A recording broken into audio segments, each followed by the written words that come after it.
अस्सलाम वालेकुम, good morning Pakistan. कैसे हैं आप लोग? सोच रहे होंगे ना आज क्या है हमारी पिटारी में।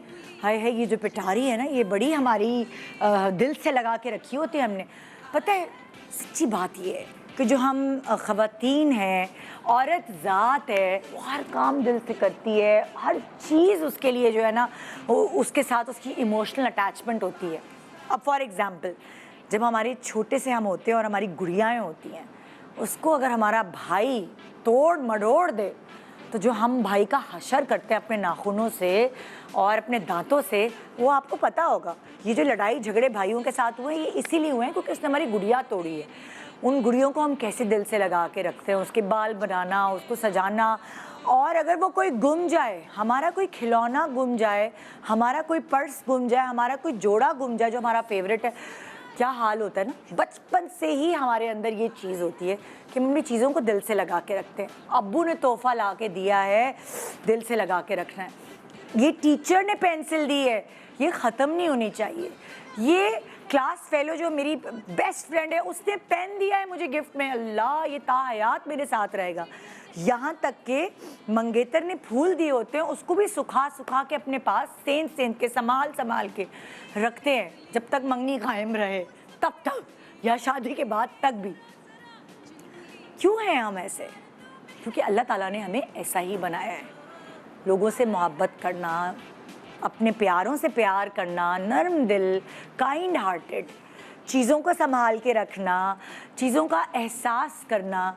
अब हमें ये पता होता है कि बड़ी मुश्किलों से ये तोहफ़ा पैसे जमा करके हमारे अम्मा अब्बा ने पियानो ख़रीद के दिया है या गिटार ख़रीद के दिया है या कोई भी चीज़ दी है, सो उसको हमने अपने दिल से लगा के रखना है। ये वाला जो हमारे अंदर अंसर होता है बचपन से, जब हम बड़े होते हैं, जवान होते हैं और उसके बाद प्रैक्टिकली ज़िंदगी में हमारे बहुत सारी चीज़ें आती हैं, तो ये हमारी आदत का हिस्सा बन गया होता है। फिर हम अपने ससुराल की दी हुई ये जेवर मुझे मेरी सास ने दिया था और वो सास पास करेगी मुझे, तो मैं वो दिल से संभाल के रखूँगी। ये फ़लाने पेपर्स हैं, डॉक्यूमेंट्स हैं घर के, इसको संभाल के रखना, तो मैं वो संभाल। कभी भी सोचें आप, मर्द ये चीज़ें संभाल के नहीं रखते। औरत हमेशा, हर आदमी बीवी से पूछता है, हाँ बेगम किधर रखा है, कौन सी दराज में, कहाँ संभाल के रखी हुई तुमने वो चीज़ें? क्योंकि बाय बर्थ और बाय हैबिट हमारे अंदर ये चीज़ शामिल है कि हम चीज़ों को इमोशनली अपने दिल से लगा के रखते हैं। मतलब मेरे पास आज भी सिला और फरीद की जो पैदा होने के बाद उन्होंने कपड़े पहने थे, वो संभले हुए रखे हुए हैं। किसी अटैची में मैंने बड़ी तय कर लगा के रखे हुए हैं, क्योंकि एक इमोशनल अटैचमेंट होती है उन चीज़ों से। मियाँ ने कोई चीज़ दी है, मियाँ ने कोई पहला गिफ्ट दिया है, वो भी संभाल के रखा, और ऐसे संभाल के रखा होता है कि हम पहन ही नहीं रहे होते, नहीं गुम जाएगा। तो ये ख्याल रखना, ये दिल से लगा के रखना, ये एक इमोशन है। चीज़ें अहम नहीं होती, चीज़ों जिसके हाथ से मिली हैं या जिसकी निशानी है। मतलब अम्मी का दुपट्टा बहुत अहमियत का हामिल है हमारे लिए, क्योंकि जब भी अम्मी का दुपट्टा साथ रखते हैं हम, तो अम्मी की खुशबू आती है उसमें से।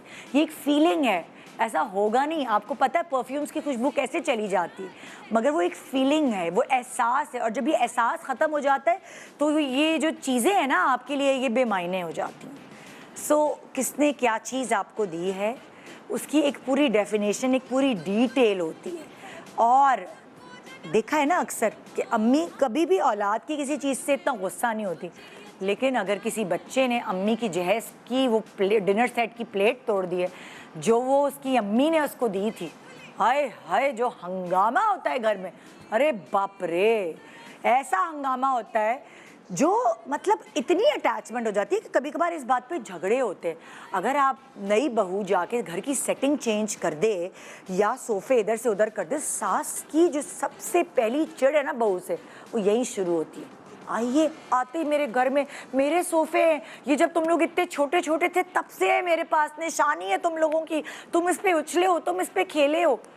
बहू को चाहिए होता है कि एक नया घर हो, ज़रा अच्छी मैं भी सलीका-शार बनूं और सेटिंग करूं घर की। यहीं तो पहला झगड़ा शुरू होता है, क्योंकि वो जो इमोशनल अटैचमेंट होती है ना सास की अपनी चीज़ों को लेकर, वहाँ हम छेड़ देते हैं और हम दुखती रग छेड़ते हैं। जब आप औरत की वो पुरानी चीज़ें जो आपको कभी कभार लग रही होती है कि तो डिस्कार्ड करने वाली हो गई हैं, ये तो रिटायर करने वाली हो गई हैं, जब हम उनकी दुखती रग को छेड़ते हैं तो वो तो चिंगाड़ेंगी, वो तो चिल्लाएंगी, वो तो तपेंगी। सो आज कुछ ऐसा ही होने वाला है। मैं किसी को नहीं चिंगाड़ने का मौका दूंगी, लेकिन कुछ ऐसी ख़वातीन, कुछ ऐसी लड़कियां हमारे पास होंगी जो अपने दिल से करीब चीज़ें जो उन्होंने अलमारी में बंद करके रखी हैं, और कभी कभार जब उनका दिल चाहता है उन यादों में डूबने का, तो वो अलमारी खोलती हैं और फ्लैशबैक में चली जाती हैं। कुछ भी हो सकता है। मैंने बहुत सारे लोगों के घरों में देखा है, उनकी बचपन की कोई गुड़िया है जो हाथ से बनी हुई है, शायद अम्मी ने बनाई हुई हो या खाला ने तोहफे में दी हो।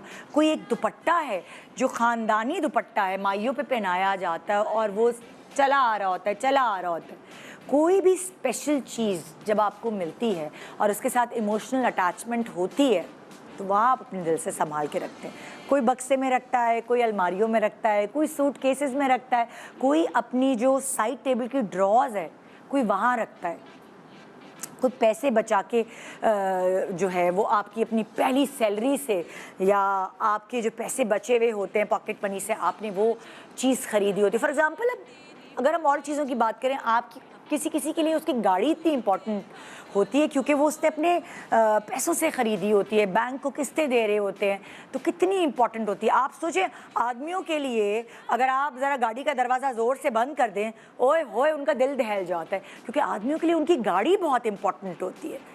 ख़वातीन के लिए भी होती होगी, लेकिन मैंने नोट ये किया, ख़वातीन के लिए उनकी जो वो जूसर मशीन, ब्लेंडर और ये चीज़ें होती हैं ना, जो जिससे उनका किचन का काम चलता है, ये बहुत अहमियत की हामिल होती है। मैंने हर घर में औरत को अलग अलग चीज़ों के लिए चीखते हुए देखा है, तड़पते हुए देखा है, ला मेरी मशीन ख़राब हो गई, इसको सही करवा दे, पुरानी चली आ रही हो। कोई सोफ़ा है, कोई पर्दा है, कोई ऐसी चीज़ें हैं जिनको शायद, जिन फीलिंग्स को शायद दूसरा नहीं समझ सकता, लेकिन आप समझ सकती हैं अपने आप को उस तरफ रख के, क्योंकि आपकी भी कोई ऐसी इमोशनल अटैचमेंट होगी, आप भी किसी चीज़ से अटैच होंगी जो घर की। आपको पता है मेरे साथ क्या होता है, मैं तो अपने मोबाइल से अटैच हो जाती हूँ, और जब वो ख़राब होता है मुझे इतना दुख होता है। नए नए मोबाइलें आ रही हैं, मेरे पास वो पुराना चल रहा है, जब तक कि वो ख़राब नहीं हो जाएगा, टूट नहीं जाएगा, गिर नहीं जाएगा, गुम नहीं जाएगा, मैं अपने चश्मों से अटैच हो जाती हूँ, जब तक कि वो पहनने के काबिल ना रहे।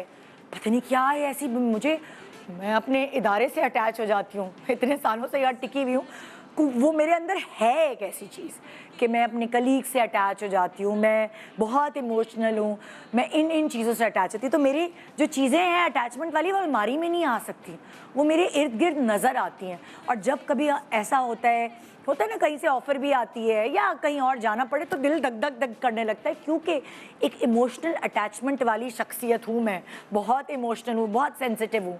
सो पर्सनैलिटीज़ भी होती हैं। कुछ लोगों के लिए कोई चीज़ मैटर नहीं करती, इतने सख्त दिल होते हैं, अरे भाई शहर छोड़ना है, ये लो, अच्छी नौकरी के लिए शहर छोड़ दिया।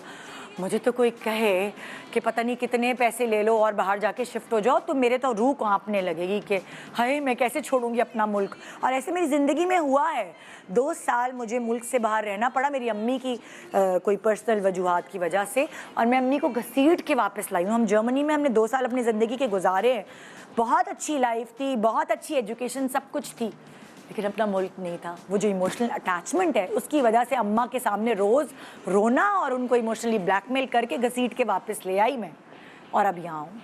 सो ये है इमोशंस, और हर औरत में होते हैं, किसी में ज़्यादा हैं, किसी में कम है। हमारी आज की सेलिब्रिटीज़ में कितने ज़्यादा हैं, ये तो जब वो आएंगी तो पता चलेगा कि उनकी अलमारी में उन्होंने क्या क्या संभाल के रखा है। Good morning Pakistan.